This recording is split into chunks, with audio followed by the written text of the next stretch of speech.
¿Qué tal? Esto es Zona de Contagio. Estamos aquí nuevamente en estos tiempos de pandemia, de guerra, de otras atrocidades que no valen la pena ni siquiera mencionar, para tratar de hablar de las cosas que todavía le dan sentido a esto, que son muchas. Y afortunadamente hoy tenemos una súper invitada para hablar de ello. Y bueno, pues nada, estamos a 40 días de guerra. Las cosas no han cambiado, se han empeorado. Estamos ante sucesos políticos en México confusos, extraños, raros, que pueden transformar este país. Y bueno, muchas otras cosas que pasan. ¿Cómo ven ustedes? ¿Qué tal, mi querida Mariana? ¿Cómo estás? Por supuesto, con mi querida Mariana H. y con mi querido Alejandro Borrego. Y con el querido Neif Yeya. Oye, pero también ya supimos a qué grupo pertenecemos para el Mundial. Exacto. Entonces, carajo, nos toca jugar contra Polonia, Argentina y Arabia Saudita. Entonces, bueno, ya veremos si vamos a ir a nomás pasárnosla bien nosotros, viendo la transmisión de los partidos, o si algún día se llevará a cabo este gran quinto partido que siempre... Quinto partido mágico. También es noticia. Y con una invitada que además me interesa mucho platicar como de cómo empezó a escribir y por qué escogió los temas tan oscuros de los cuales escribe, porque uno pensará ignorantemente que una jarocha pues trae la música por dentro y la luz y ya sabes, y aquí vamos a, yo quisiera investigar justo eso, por qué se fue al dark side. Eso, interesantísimo. Exacto. Sí, tenemos una súper invitada que escribe cuento, escribe novela, escribe ensayo. Bueno, básicamente, digamos que su carta fuerte ha sido el ensayo, es por lo que más ha sido conocida, aunque ha recibido algunos premios, ciertos premios, ¿no? Como el del cuento de Juan José Arriola en el 2014, ¿no? Y pues a mí me dará mucho gusto presentarla a Norma Lazo, que tiene una nueva novela que es de lo que vamos a platicar básicamente, que es el libro de la banalidad de los hombres crueles. Entonces, bienvenida, Norma. Bienvenida, Norma. ¡Pum! Y aquí se materializa. Hola. Gracias por la invitación. Qué lindo verlos, chicos. Padrísimo verte, caramba. Si quieres, pues empieza, Naif. Bueno, pues nada, mira, como ya dijo Alejandro, pues como yo te decía antes de que empezara esto, yo tengo el privilegio de conocerte desde hace un demonial de años, pero demonial, y eso no quiere decir que estemos viejos, pero han pasado muchos años. Y lo que es fascinante es que yo te conocí como editora, tú eras mi editora. Así es. Y de repente esta editora se convierte en una escritora megapotente. Y bueno, voy a empezar a dar palos de ciego. Una escritora con una gran inclinación hacia los géneros, como yo siempre sentí eso, te sentía yo siempre muy cercana del horror, pues del policíaco, de ese tipo de literatura que requiere una inteligencia especial. Y no quiero decir que seamos casos especiales, nada más quiero decir que no es una literatura en la que cualquiera entra, es una literatura que requiere siempre otro tipo de lecturas, otro tipo de intereses, una fantasía diferente de escribir, de acercarse al texto. Y entonces descubrir a mi editora, que ya no me acuerdo si era de Complot o de qué revista estábamos, en qué revista empezamos a colaborar, Complot. Que era pues un crack en estos temas. Y bueno, te he visto transitar en estos años a través de géneros, a través de llegar al ensayo y hacer un ensayo que yo tuve el gran honor y privilegio de estar entre los presentadores cuando se presentó en Minería, en un viaje que hice exclusivamente para eso, para ir a ver la presentación de tu libro, y fue muy padre. Me parece un libro potente, muy, muy inquietante, y además que está vinculado con este libro que ahora nos presentas, ¿no? Que este libro parece como algo que surgió de ahí, que de esas inquietudes, pero no voy a hablar por ti. En fin, yo nada más te cedo la palabra para que nos cuentes un poquito y a partir de ahí empezará el martilleo de estos contagiosos virulentos que tengo a mi lado. Pues mira, efectivamente la banalidad surge de las 7 virtudes contemporáneas y más que surgir, los libros estaban ahí como al mismo tiempo, ¿no? Porque lo que estaba rondando en mi cabeza era la película de Kurosawa, la de Der Susala. Y estaba yo trabajando en las 7 virtudes contemporáneas, que como ya sabes es un libro de ensayo que plantea y propone 7 virtudes para tratar de vivir de manera más amable, ¿no? En estos tiempos. Y la virtud de la hospitalidad la comenté con la película de Kurosawa, porque cada virtud la iba comentando con una obra de arte, ¿no? Una película, una foto, una novela. Y en este caso fue la película de Susala, y yo quedé maravillada con la historia del capitán Arseniev y de Der Susala, que son los nombres reales de los personajes. Y se me metió ahí una idea de esas que se nos meten de repente a los escritores, en la que yo me decía que esa hospitalidad entre el capitán Arseniev y entre Der Susala de alguna manera había alcanzado a Kurosawa, tiempo y espacio, ¿no? Pues porque esto fue a principios de los 30, si no mal recuerdo, por ahí, y el intento de suicidio de Kurosawa fue en el 71. Y de alguna manera lo que saca a Kurosawa de ese hoyo en el que está es la invitación de Mosfilm a hacer otra película sobre una obra rusa, ¿no? Nadie esperó que fuera a escoger esta novela, que si bien tenía muchos lectores, pues era considerada como una novela popular, ¿no? Esperaban que agarrara otra vez a Dostoyevsky o alguien de ese nivel, y él se empecinó a que fuera esa novela, una novela que leyó él muy joven y que le había impresionado esa historia de amistad. Y me dije, ahí hay otra historia, o sea, detrás de esa historia es muy bella, pero detrás de esa historia hay otra historia, que es esta historia que yo me conté de esta hospitalidad que trasciende el tiempo y trasciende el espacio y puede llegar a alguien por el solo hecho de haber leído esa novela, ¿no? Como si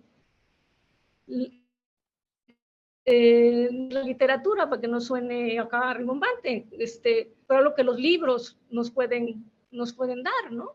Y que de alguna manera eso se lo dio este libro a Kurosawa, y a partir de ahí surge la historia. Soy un poquito obsesivita, entonces me obsesioné con la historia de Arseniev, yo quería saber más, y me daba como muchísima curiosidad, en particular la esposa y la hija de él, porque lo único que te encontrabas de información era una página de Wikipedia, y era una línea, ¿no? Su esposa fue ejecutada o fusilada, y su hija en un gulag, pero ¿por qué? ¿No? O sea, no decía absolutamente nada más. Claro. Y me puse a googlear y encontré de pura casualidad a un historiador ruso, Amir, y le pregunté si había algo en inglés que yo pudiera leer sobre esta familia, porque obviamente todo estaba en ruso. Me dijo, mira, casualmente yo tengo un libro que acabo de escribir para la Universidad de Hawái, no me preguntes por qué para la Universidad de Hawái, que es sobre personajes célebres del lejano oriente ruso. Y un capítulo está dedicado a la familia Arseniev. Y ahí se fue formando la novela. Oye, Borre, tú tenías, bueno, Norma, la verdad es que yo te he leído esta última novela, y me da pena decirlo, pero no la he leído, pero me interesa mucho. Además, Alejandro Borrego tenía una pregunta muy buena que me llamó todavía más la atención, leer la novela, que es ¿cómo conectas? ¿Cómo era, Borrego? ¿Cómo conectas Japón? No me acuerdo qué ciudades de Japón. Vladivostok. Bueno, Tokio, Vladivostok y Rusia, Ecatepec. y Ecatepec, ¿no? Exacto. O sea, ¿cómo llegas a ligar esos 3 lugares en una misma novela y o sea, no solo los ligas, los hilvanas perfectamente y hace sentido toda la historia de una manera increíble? Pues no lo sé, digo, porque Vladivostok y Japón es natural y orgánico, porque pues, en Vladivostok ocurre toda la tragedia de los Arseniev, y en Tokio vivía Kurosawa, ¿no?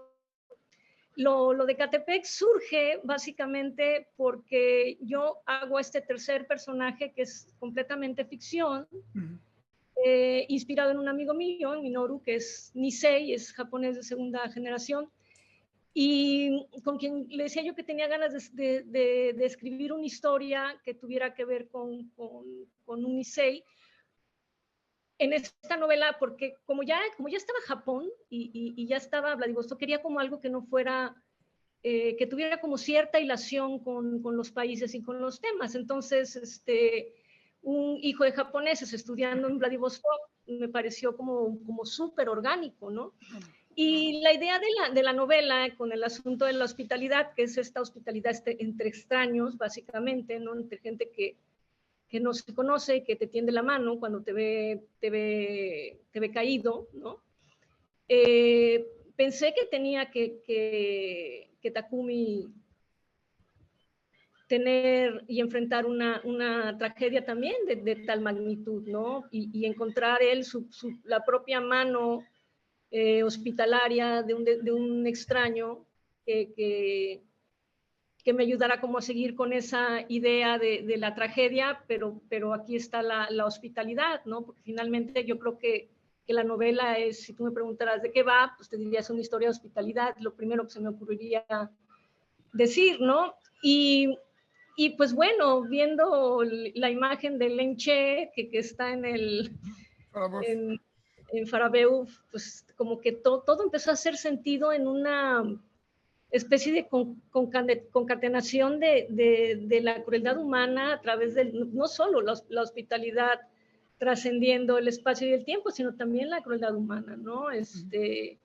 Esa manera de torturar a los culpables de lesa majestad, creo que se les llamaba, ¿no? Los que ofendían a un monarca, a un superior, es francamente terrorífica y de un sadismo y de una crueldad tremendos, y cuánto de eso no hemos visto en México, ¿no? O sea, siempre un clan superando al otro, que supera al otro y que supera al otro, ¿no? Y que dices, no estamos tan lejos, y la verdad es que pues no nos hemos movido del lugar mucho, ¿no? No odio sonar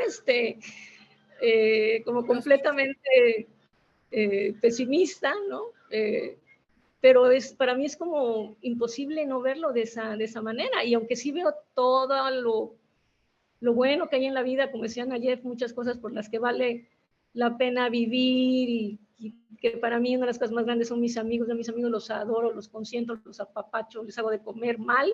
Como algún día me dijeron, si te gusta hacerle comer a tus amigos, pues aprende a cocinar, no seas gacha. Maldito de Jorge Grajales. Borráchalos mucho para que no se den cuenta, son las dos opciones. Para que no pinte mi chilpachole de Jaiba, oye. Exacto. Y por supuesto que puedo ver todo eso, toda esa belleza y todo ese amor que tiene la vida, ¿no? Pero duele mucho, salvo que realmente seas un psicótico, yo creo, ¿no? Y de esta gente que y no pasa nada en su vida, pues son situaciones muy dolorosas. A mí el grupo de madres y de padres buscando hijos se me hace una de las cosas más terribles, tristes, que un humano puede estar enfrentando, ¿no? Y aquí ya es como algo cotidiano, ¿no? Y todavía si reclaman, hasta los regañan, ¿no? Sí. De que no aceptan todo lo que se hace por ellos. Help. Oye, tengo una pregunta muy breve, y esta me la inspiró otro colega, que es Bernardo Esquinca, que también le gusta experimentar los caminos del crimen, del horror, de lo fantástico, del misterio. Y él me da mucha risa porque me dice, es que, güey, yo soy un hombre muy miedoso. O sea, realmente es un hombre muy, muy miedoso, así de la noche, de los ruidos, de todas estas cosas. Entonces yo le decía, güey, entonces, ¿por qué te interesan estos temas? ¿Por qué los abordas? ¿Por qué te metes en justamente esos caminos oscuros? Y mi pregunta es para ti, Norma, tú también, ¿cómo es tu relación, no sé si con el miedo o con el horror en tu vida real, independientemente de la escritora? En mi vida real yo fui siempre muy miedosa desde niña. Ya ven, así pasa. Y yo nací en Veracruz y mucha playa y mucho todo lo que quieras, pero aquí te contan unas cosas de magia, de brujas, de chaneques. Ahora que estuvimos en Catemaco hace unos días, pues te contaban que es el chaneque vino, que la bruja, que, o sea, ahorita ya los escuchas y platicas y no me digas y que te dijo el chaneque, whatever, pero de niña yo me moría de miedo. Y mi abuela, la mamá de mi papá, era una especialista en contarnos cosas del jinete sin cabeza, de todo lo que te puedas imaginar. Y luego, como conté en algún libro, para poner la cereza en el pastel, cuando mis papás pierden su casa, nos vamos a vivir a casa de la mamá de mi mamá. Y mi abuela tenía una casa viejísima que se estaba cayendo y que la mantenía con pensionados, con estudiantes. Entonces le dijo, mira, mija, me deshago de los estudiantes y se vienen para acá. Y una casa muy grande con 6 recámaras, entonces ahí pudo acomodar a toda la familia. No, en esa casa, o sea, las escaleras eran de madera y rechinaba, había un palomar donde había murciélagos, todos los amigos bromeaban que si era la casa de los monstruos, que cuando iba a salir iba a levantar la escalera que iba a salir el dragón. Entonces, como que sí tuve todo un escenario, ¿no?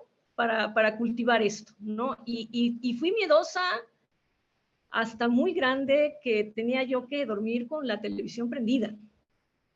Y por fortuna inventaron estas que se programan para apagarse. Entonces yo la apagara en hora y media y ponía lo que fuera, esos infomerciales horribles que había antes, lo que hubiera, pero que hubiera lucecita en mi recámara. Y sí, digo, sí, mis padres siempre me dijeron que si era yo masoquista, y la verdad es que yo no podía explicar realmente cuál era, como por un lado, la fascinación por algo que me daba tanto miedo. Oye, pero bueno, y lo que mencionaba, perdón, dime. De aquí al psiquiatra la muchacha. Yo también. No, está bien. No hace falta una visita al psiquiatra. Mejor salud. Con esto erradicas a todos los demonios. Sí, yo hago los dos. Oye, pero lo que comentaba yo siento, y quizás estoy equivocado, porque nunca tú y yo, como sucede con los colegas, y por eso este espacio a mí me parece importante, cuando hablas con los cuates, pues hablas de lo cotidiano. Rara vez nos ponemos a hablar de la chamba. O sea, rarísimo que hablemos de la escritura. A veces hablamos mal de los editores, hablamos mal de las librerías, hablamos mal de los otros escritores, pero nunca hablamos de lo que hacemos. O por lo menos yo no lo hago con mis colegas y contigo menos. Pero yo sí quisiera saber si tú sientes que hubo una transición desde un acercamiento genérico, que a mí me da un poco de repelús hablar de estas cosas y rechazo, pero me gustaría saber cómo lo ves tú. ¿Has pensado la literatura así como yo escribo de horror o escribo de rollos de violencia, rollos policíacos? ¿O no? Ahora, porque obviamente tu nueva novela es un ejercicio literario de literatura, o sea, literatura con L en mayúscula, en el cual hay una búsqueda formal muy rigurosa, ¿no? Tenemos que ver que es una novela que en capítulos muy breves va construyendo una historia y saltando en el tiempo, porque además la historia sucede en diferentes etapas, en los 30s, finales de los 30s en Vladivostok, 70s, principios de los 70s en Tokio, y luego en 2019 con este personaje que dices que es totalmente inventado y que vuela de regreso. No sé si, no quiero decir qué es lo que va a buscar en México porque quiero que lo lean el libro, ¿no? Pero bueno, en fin, te aviento esa primera. Y sí, luego tengo otra cosa que decir. Yo tampoco hago esa diferencia. Lo que pasa es que yo soy un poco Jekyll y Hyde, como digo, como creo que somos todos un poco, ¿no? Entonces tengo como una pasión por el género. Ahorita estoy trabajando unos cuentos y son de horror, ¿sabes? Pero como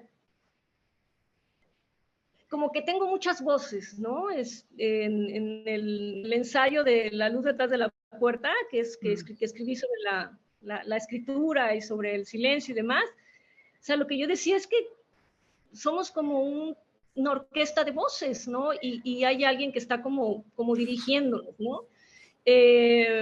y eso es a todos, no nada más a los escritores, ¿no? Y por eso de repente uno dice una cosa, si hay quien dijo eso, ¿no? Y pues uno mismo lo dijo, ¿no?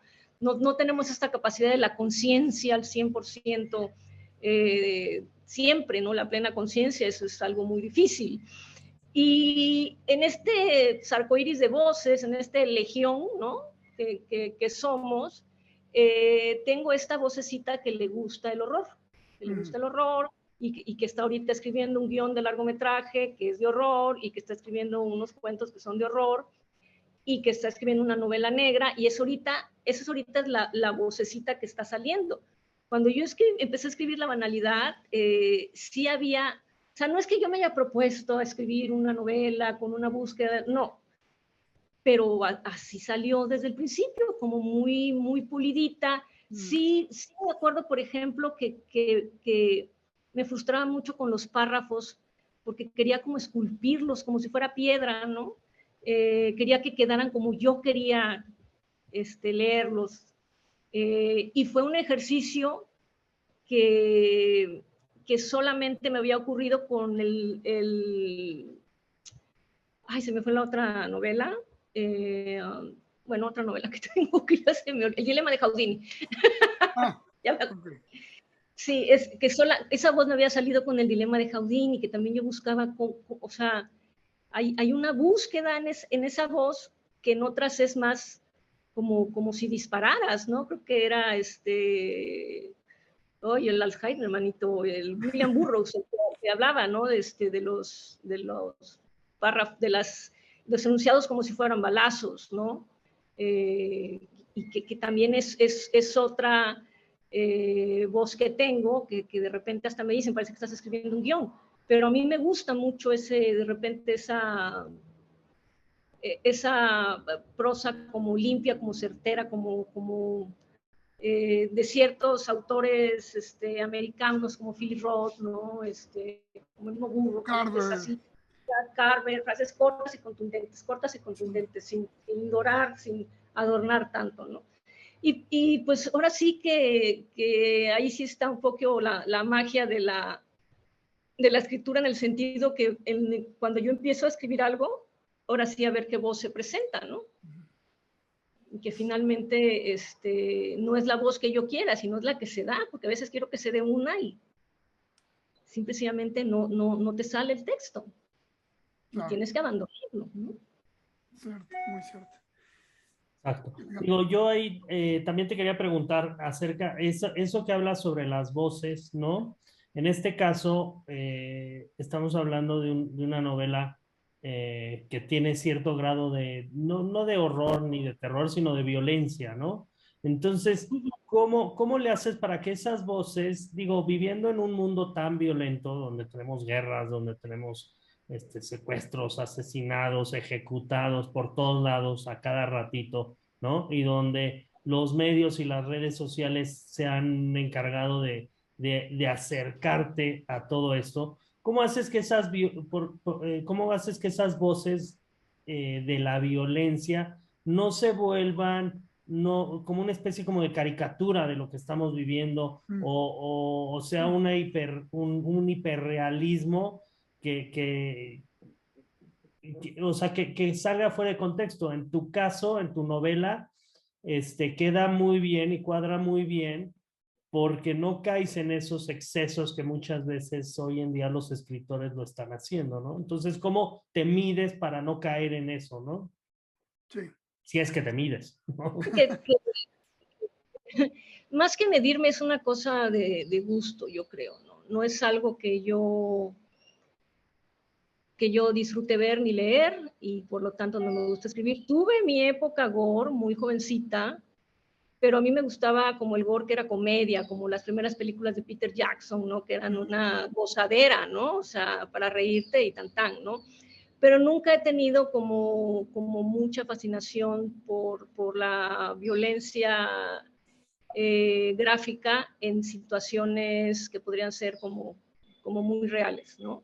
La violencia, porque sí tengo cuentos que son como muy violentos, generalmente es una violencia, pues, literaria, por decirlo de alguna manera, una violencia estética, una violencia que busca ser narrada sin caer en el shock, ¿no? Sin caer en el shock, sin caer en el estruendo, ¿no? A mí eso no me atrae ni como lectora, ni como escritora, ¿no? Y yo creo que va más o menos por ahí, ¿no? Entonces no necesito medirme porque es algo que no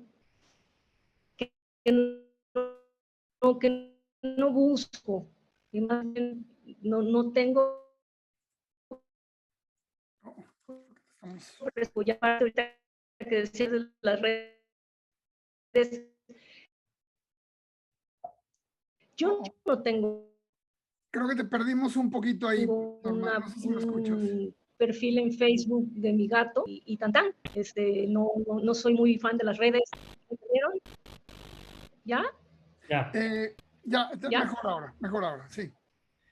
Te perdimos un poquito hasta llegar al Facebook de tu gato. Al Facebook de Josafat. Sí, exacto. que tengo cosas muy de redes sociales, ¿no? Tengo un Facebook de mi gato que tiene 90 contactos, 92 por ahí, y esos contactos es gente que yo conozco, son amigos, ¿no? Y no tengo WhatsApp, Twitter, no tengo Instagram, no tengo nada de lo demás. ¡Ah, qué bien! Sí, no, a mí me parece alucinante, y sí, con los 90 contactos que tengo y con mis amigos y amigas que son fans de rescatar perros y gatos, igual que yo, Nayef sabe que yo puedo ver una película de la Segunda Guerra Mundial que acaben a todos, pero que no le den al perrito. Sí, completamente. Si se meten con el perrito, yo pago la tele, a mí no me interesa más. Yo estoy ahí con ustedes. Oye, ¿me dan chance, compañeros, de regresar un poquito al pasado? Porque sí, por favor. Yo también soy una persona increíblemente miedosa, pero sí de terrores de noche y de pesadillas y de mucha angustia. Y que por ahí me dijo un pajarito que tú tuviste algo que ver con eso, porque además que yo soy miedosa, me gustaba ver la hora marcada. Entonces cuéntanos un poco, que además estuviste con grandes personalidades también, que yo creo que todos muy, muy jóvenes hacían este equipo, no sé si trabajaban siempre juntos, pues, pero ahí también estuvo Guillermo del Toro, que es otro de los que también me causa pesadillas, pero lo amo. Entonces cuéntanos un poco de esa etapa, porque ese programa fue pionero de la televisión mexicana.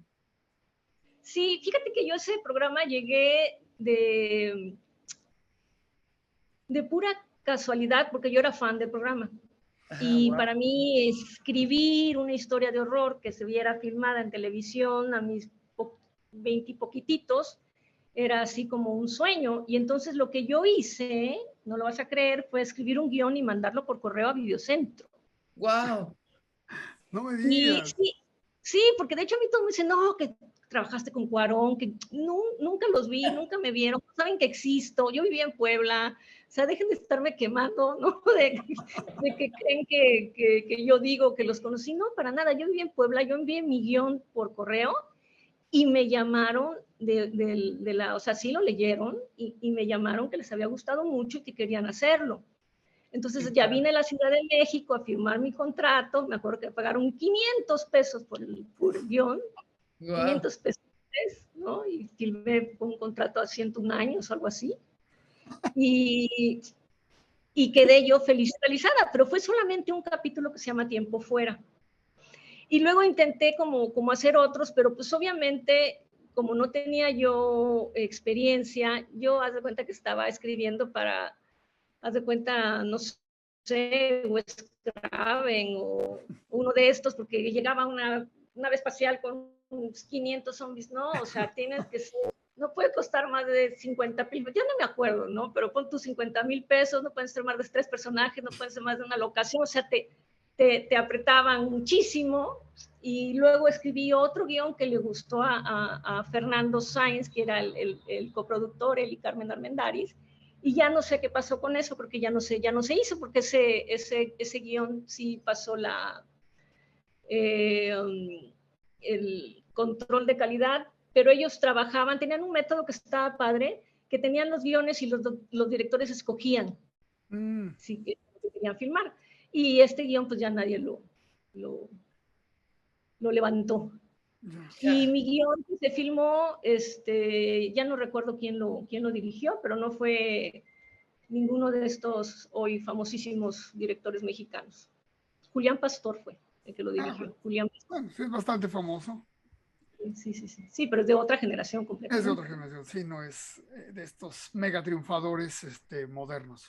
Oye, mira, yo tengo dos cosas que quiero y las voy a disparar al mismo tiempo, pero tú puedes contestarlas como quieras en el orden y si quieres contestar. Pero bueno, tú finalmente escribes desde el siglo pasado, publicas libros desde el siglo pasado, como yo, Sí. A pesar de la gran diferencia de edades entre tú y yo. Pero a mí me parece muy interesante pensar preguntarme, ¿qué piensas tú de cómo ha cambiado la escena para ti, para una escritora que se ha hecho sola, que no tuviste nunca ayuda, plataformas, primos, compadres, o sea, tú llegaste como yo me acuerdo muy bien cuando llegaste de Veracruz, estabas en la Ciudad de México medio perdida, pues preguntando, oye, ¿qué onda con el metro? ¿Qué es eso? No tanto, estoy exagerando, pero me acuerdo muy bien los primeros encuentros que teníamos, te veía yo bien desorientada. En fin, tú llegaste, eras una auténtica outsider. Llegas a este medio y bueno, pues te vuelves una figura importante en este medio. En la era del pre-Me Too, vives a través del Me Too y del post-Me Too. Entonces me gustaría saber cómo ves eso, si quieres comentar algo acerca de eso, porque a mí me parece muy interesante que una escritora como tú, pues ha navegado toda esta época y quiero saber eso. Y lo otro es lo obvio, ¿no? Decir, como una escritora mujer que se ha metido en esos terrenos históricamente masculinos, que obviamente no lo son, es una mentira. Las mejores escritoras del horror y de la crueldad y de la ciencia ficción son mujeres, casi todas. En fin, pero bueno, me gustaría saber que le pegues un poco esos clichés y esos prejuicios. Pues mira, de lo primero, ¿cómo lo viví? Cuando surgió el asunto del @MeToo, a mí me dio mucho gusto ver como una generación de chavas menores que yo, aunque también surgieron voces de mi edad, incluso mayores, como muy dispuestas a luchar y abrir esto, porque es una realidad, ¿no? Es una realidad que nos enfrentamos o nos hemos enfrentado las mujeres en todos los ámbitos, no nada más en la artisteada ni en la literatura, en todos los ámbitos, ¿no? Y a mí me dio como mucho gusto, pero también siempre me gusta como aclarar que como yo soy otra generación, o sea, es un cambio de mentalidad que tiene que ser como para todos, ¿no? Porque quizá en mi generación muchas cosas se veían normales, ¿no? Y no solamente lo veían los normales, los güeyes gandallas que querían hincarte el diente, sino que también las mujeres los veían normales. Y a veces las mujeres también como que incluso participabas de eso, ¿no? Con cierta intención, ¿no? Intención de, se me van a ir a la yugular, pero me vale madres. Voy a ir a vender publicidad, porque eso lo hacía mi socia. Vamos a ir a vender publicidad de complot a, qué sé yo, a Domecq o a Absolut, lo que sea. Hay que ponerse guapas. Porque lo hacías. Porque en ese entonces era la norma, era lo cotidiano, lo que sucedía, ¿no?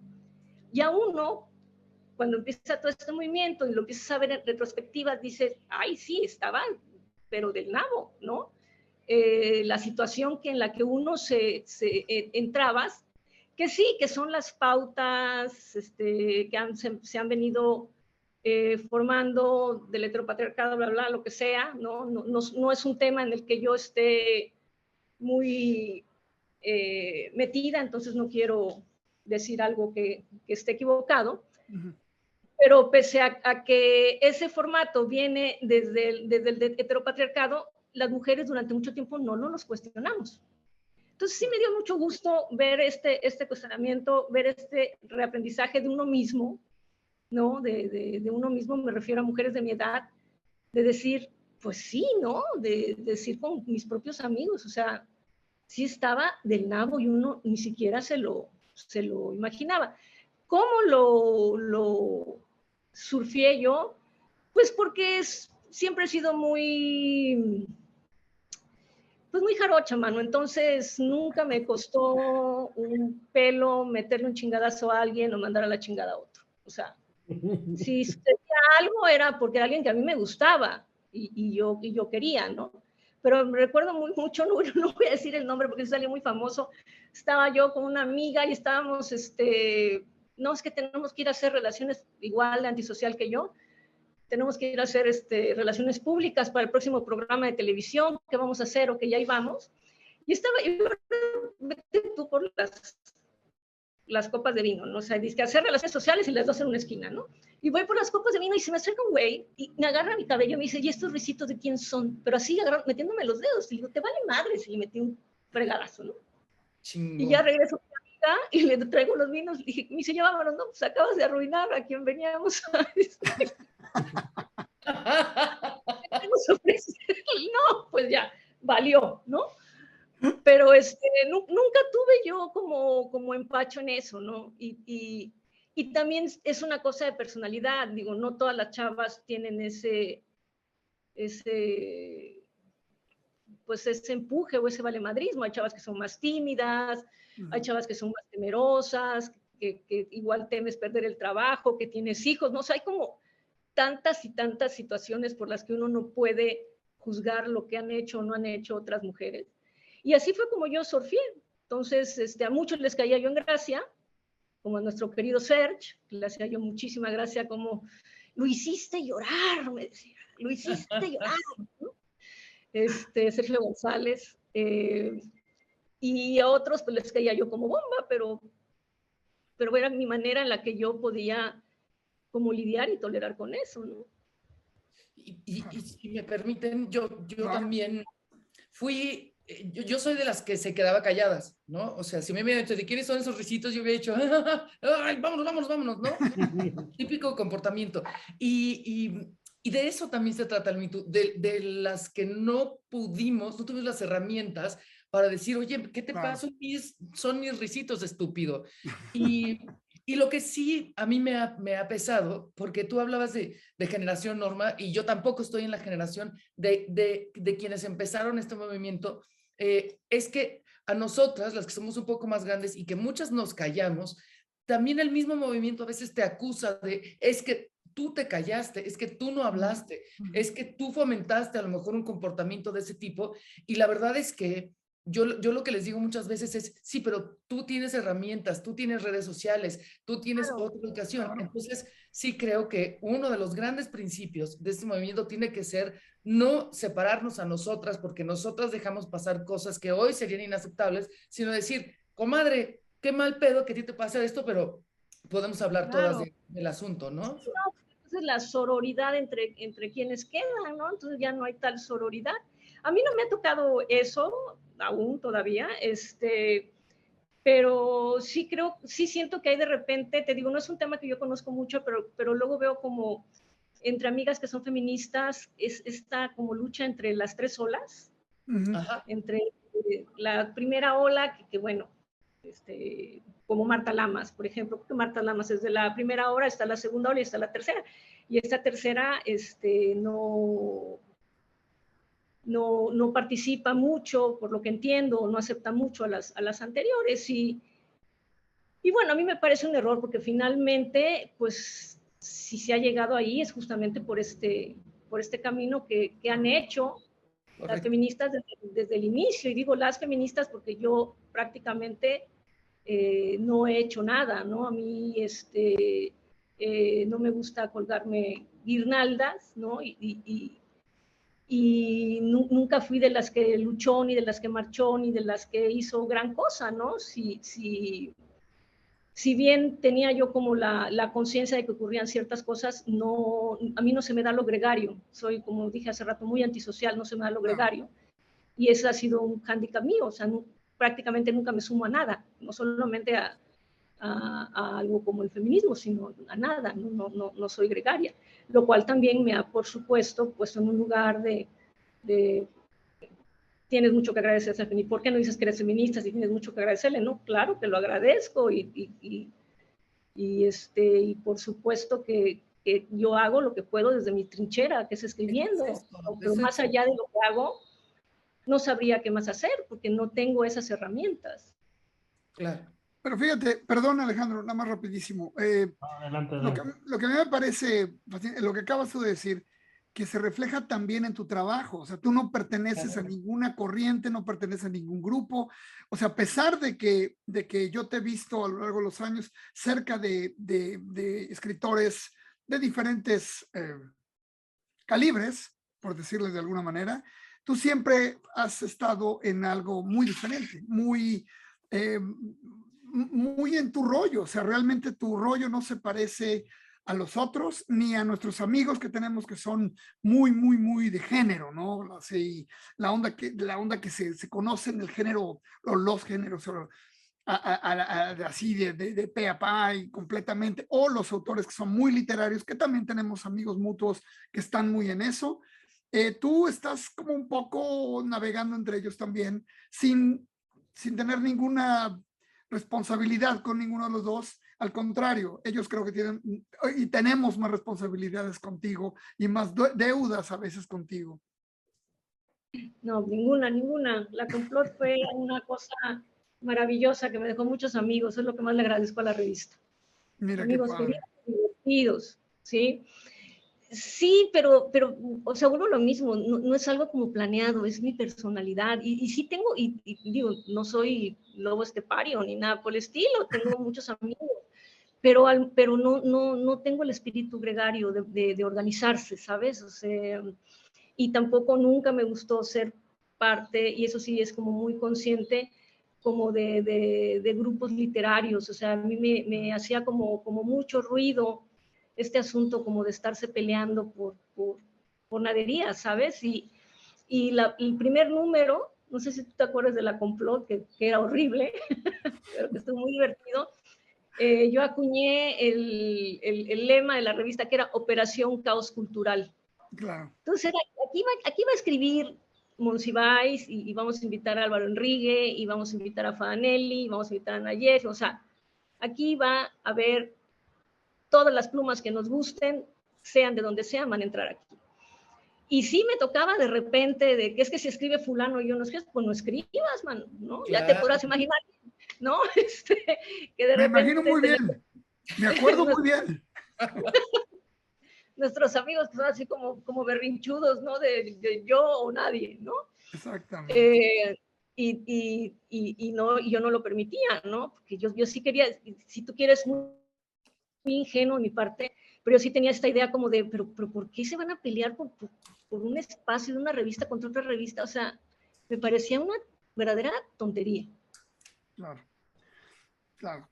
Alejandro, ¿tú querías decir algo? Perdón. No, digo, se nos está acabando el tiempo. Disculpen que yo soy el verdugo del tiempo y todo, pero digo, yo más que una pregunta quería agregar un comentario que viene un poquito de lo que platicaste al principio. Esto que me parece increíble, la verdad es que cuando yo empecé a leer la novela de la banalidad de los hombres crueles, también empecé a ver la información de la familia de Caterina, ¿no? Y dije, a ver, voy a empezar, o sea, porque me gusta mucho cuando estoy leyendo, investigar, y más cuando es algo así, ¿no? Y en verdad, yo no encontré nada, ¿no? Digo, tampoco fue que yo le haya entrado mucho a buscar, pero busqué un par ¿no? Y no encontré nada. Me parece increíble que tú, o sea, ahora sí que te metiste a las entrañas de la historia de Caterina y encontraste esa información, ¿no? Entonces, es increíble este oficio de los escritores que cuando tienen una historia y tienen ese olfato literario de sacar esa historia como una especie como de reportero, pues lo acabas logrando y acabas plasmándolo en una parte de la historia, porque son 3 relatos, es la parte de los rusos, de los japoneses y los japoneses en México. ¿Cómo logras meterte ahí y lograr eso y lograr un texto muy potente acerca de la vida de Caterina, ¿no? Y el final de Caterina, ¿no? Entonces, muchas felicidades al respecto de eso. Gracias. Mira, te paso un tip, búscala como Margarita Nikolayevna. Ok. Ese es sí, y el esposo es el capitán Arseniev, Vladimir Arseniev. Okay. Y hay una Wikipedia de Vladimir, ahí sí, de mi cuate Vladimir, y ahí hay una mención sobre Margarita, sobre su esposa. Okay. Pero sí es una historia, digo, lo que puede hacer una historia, la envidia es algo que hasta la fecha no puedo como entender, porque fue el conflicto entre los dos etnógrafos fue que uno era más famoso que otro, ¿no? Y es terrible lo que se puede. Pues muy bien. Interesante, además que ahora lo leo en este tiempo de guerra, de una guerra rusa además, le da como otro nivel, otra dimensión. Sí, pero, completamente. Sí. Pero no, Mariana, perdón, yo creo que tú querías decir algo, no sé si te interrumpí o No, yo quería también, no, adelante, tú sigue, Neif. Oye, bueno, pues nada más, déjame decir algo, porque ahorita hablando de complot, es otra de las cosas que yo quería hablar contigo, porque, insisto, tú fuiste una de mis primeras grandes editoras, y bueno, también otra cosa que nos ha tocado vivir es esta transición de las revistas, esta terrible desaparición del apocalipsis de las revistas, ¿no? O sea, el fin de un mundo que nos dio muchísimo, yo creo que a ti también, de estar publicando en revistas culturales que seguían apareciendo, igual desaparecían también, pero era un medio muy diferente al que tenemos ahora, y en gran medida pues, tiene que ver la tecnología con haber sido el verdugo de una forma de comunicarnos, de una forma de crear y de crear comunidad, aunque tú seas tan gregaria, pero sí era una forma de crear comunidad y de crear visiones, ¿no? Visiones de la cultura. ¿Cómo ves eso también? ¿Que extrañas algo de ese tiempo o tú lo ves con esa sabiduría de que ni modo? No, no soy tan sabia. No, a mí me da tristeza, la verdad, la desaparición de las revistas y de los suplementos culturales, Nayef, porque digo, creo que por ahí quedan 2 o algo así, pero antes había como mucho de donde podías tener una interlocución, ¿no? Y una cosa que dices tú y es bien importante, ¿no? O sea, poder hacer comunidad incluso aunque no seas físicamente comunidad, ¿no? O sea, un lector es comunidad para un escritor, aunque nunca lo veas, ¿no? Y es algo que a mí me emociona mucho ahora que he estado descubriendo hablar con círculos de lectura, que es algo, la verdad, bien bonito, bien interesante. Esa es una comunidad, o sea, entre los escritores y quienes te leen, así sean 5, así sean 20, los que sean, estás creando una comunidad. Claro. Y esa comunidad que había en las revistas y en los suplementos culturales, donde quizá podía haber de repente rencillas o lo que fuera, pero eran también unas herramientas de fogueo para los escritores, para los periodistas culturales, para los reseñistas, ¿no? Y de repente eso se desapareció y yo siento que hay como una especie de disgregación del medio, no en el sentido de que tuviera que haber grupos, ¿no? Pero antes como que había una forma en la que se iban como formando nuevos escritores. Ahora yo conozco escritores muy buenos, muy talentosos, como un chico que se llama Pablo Valentín, otro chico que se llama Eduardo Serrán, que están haciendo un trabajo súper padre, súper interesante, y son como islas en el mar, ¿no? Que tienes viendo cómo publican, cómo le hacen, ¿no? Y antes, si bien todos enfrentamos eso, ibas y armabas como un grupo de ñoños, de freaks, de nerds, de literatura fancy, de lo que fueras, pero cada quien tenía, yo empecé con mi editorial independiente, con Pepe Rojo, con Bev, con Deyanira, Torres, éramos ahí una banda, los hermanos Peón, que vas encontrando gente afín a tus, y todo eso siento que se ha perdido. Sí, yo estoy de acuerdo porque además no me tocó tan de cerca, pero sí, ¿sabes qué? Es una palabra clave que es pertenencia. Entonces, cuando tienes que está la banda del Chamuco, ya sabemos para dónde van, que está la banda de siempre, que está la banda Letras Libres o Nexos, creo que esa parte de pertenencia era muy importante y a mí me da nostalgia también porque yo soy locutora de radio, ese es, digamos, como yo me presento ante el mundo como locutora de radio, y a mí me tocó una época en la Ciudad de México en donde también tus estaciones te daban tu pertenencia, tu voz, tus gustos. Rock 101 era para los pseudo-intelectuales, oíamos The Cure y oíamos, no sé, The Cure, Lou Reed, los Smiths. Luego estaba también los Fresones, que también pertenecía, que era WFM, donde estaba Charo Fernández y estaban los quién, y entonces era más fresón, internacional. Y luego vino Radioactivo, que eran como los rebeldes. Y ese tipo de cosas que tampoco ya se da ahorita, porque hay miles de estaciones y podcasts y transmisiones en línea, ya no hay una comunidad de eso que nos pasaba en ámbitos distintos, tanto el programa de tele, las revistas, que de llegar y decir, ¿oíste lo que dijo ese güey hace rato? Ya eso se diluyó. Bien, no está mal, pero a mí sí me da nostalgia y me da mucha alegría haber sido parte de esa comunidad, aunque no nos viéramos, como tú dices, ¿no? Sí, no, completamente de acuerdo contigo. A mí también me da mucho gusto haber sido parte de esa comunidad, porque lo has dicho muy bien, también con las estaciones de radio estaba eso, ¿no? O sea, quienes oíamos Rock 101, íbamos al Rockstock, ¿no? Porque sabías que allí tocaban tales cosas, ¿no? Ciertos bandos. Y se ha ido diluyendo, como dices, ¿no? Y bueno, por un lado, ahora sí que tenemos como muchísimas más oferta, hay como muchas más cosas que ver, que leer, escuchar, pero estás perdido. O sea, es como demasiada información. ¿Cómo navegas en eso, no? Sí, no, y un número incalculable de publicaciones en línea que, o sea, no quiero decir que no cuentan, no valen, valen, claro que cuentan, pero que están, exacto, ya perdimos los mapas, no tenemos referencias, no tenemos brújula para entender dónde está el norte, el sur, el arriba y el abajo.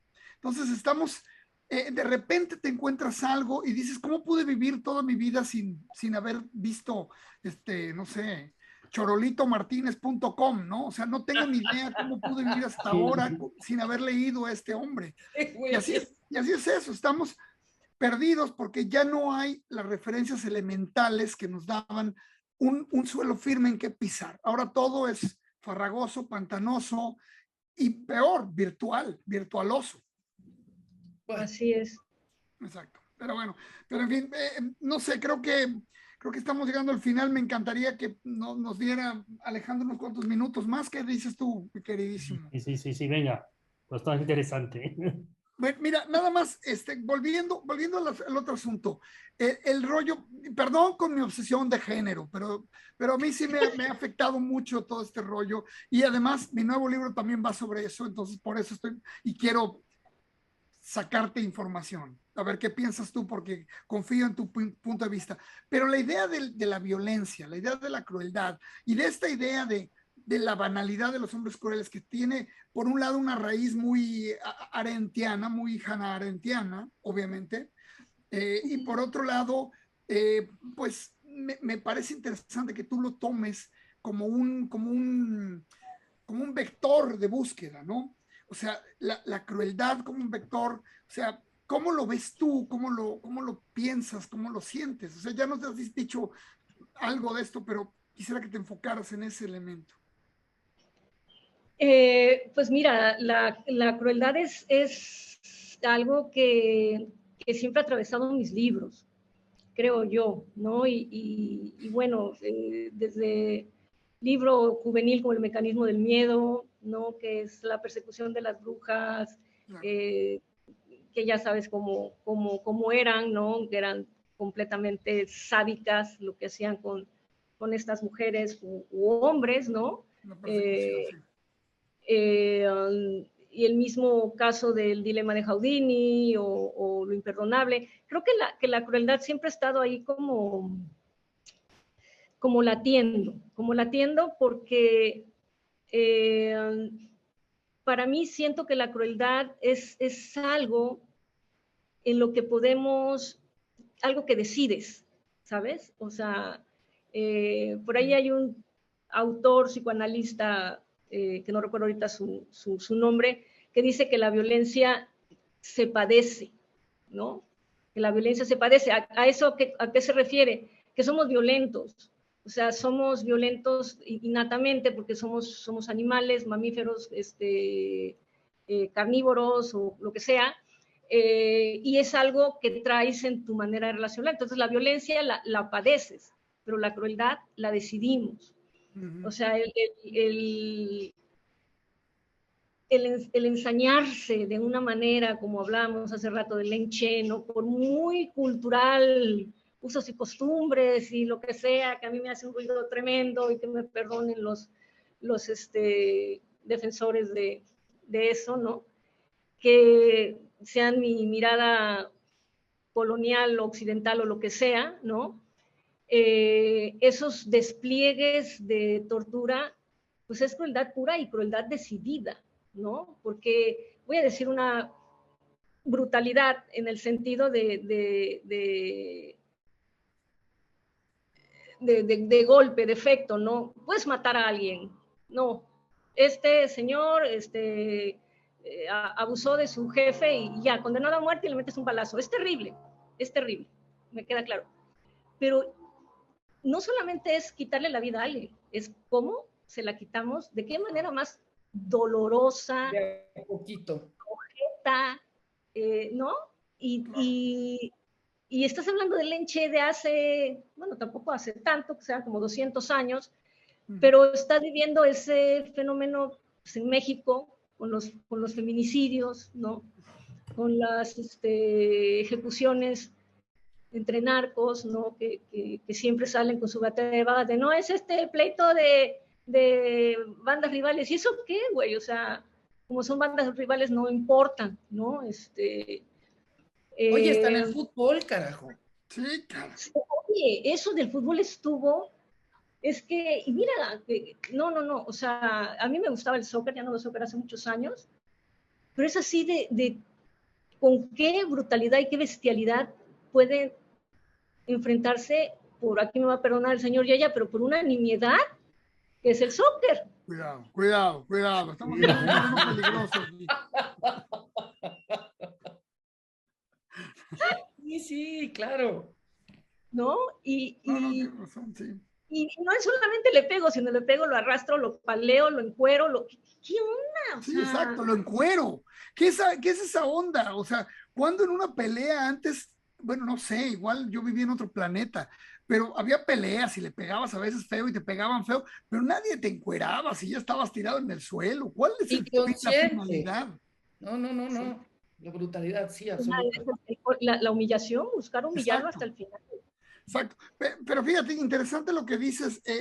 Fíjate, en esta pandemia, una de las vertientes que he tomado yo para sobrevivir el abandono social ha sido meterme a buscar en la imaginería y en la iconografía medieval las imágenes de tortura y del infierno. Y tengo ahí en Twitter, como tú no te ves a Twitter, afortunadamente no te has perdido nada, yo tengo ahí ya he cultivado una imagen de la imagen de la tortura medieval. Y entonces esta tortura que tú planteas, China, que Elizondo recupera en Farabaugh y que tú recuperas, recuperas y le das otra vida, bueno, pues en la Europa medieval era absolutamente normal ese tipo de cosas. O sea, era lo más cotidiano. O sea, encontrarte, llegar a una ciudad y ver cuerpos desmembrados colgando de picas al entrar, era totalmente tradicional, era usos y No, es que las costumbres. posturas de la iglesia eran Claro, tremendo. Y era la iglesia tremendas, del poder, que era, bueno, la misma cosa, ¿no? un Pero bueno, sadismo y una crueldad tremendo. terrible. Pero bueno, creo que ahora sí ya estamos llegando al final de este momento Muy maravilloso agradable de tenerte que aquí. vaya una sonrisa.